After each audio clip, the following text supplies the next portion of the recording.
Okay, Assalamualaikum dan hi everyone. Hari ni kita nak tengok lagi satu unit apartment dalam Bandar Kota Baru. Jom kita masuk. Okay, masuk tu terus ke balcony. Dan balcony dia ni seperti biasalah, menghadap sungai, berviewkan Sungai Kelantan. Nama pun Sky Riverfront. Dan dekat depan tu apartment lain lah. Okay. Kondisi rumah ni adalah fully furnished. Dan ada 3 bilik tidur dan 3 bilik air. 3 bilik tidur, 2 bilik air. Yang ni bilik kedua dan sebelah ni master bedroom. Okay, kita tengok master bedroom dia. Siap dengan tandas lah.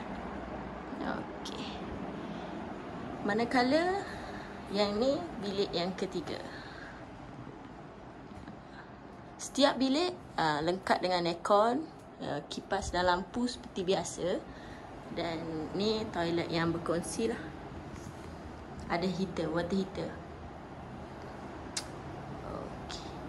Untuk nak tahu maklumat yang lebih lanjut, yang lebih lengkap, boleh hubungi 011 3758 1340. Bye bye.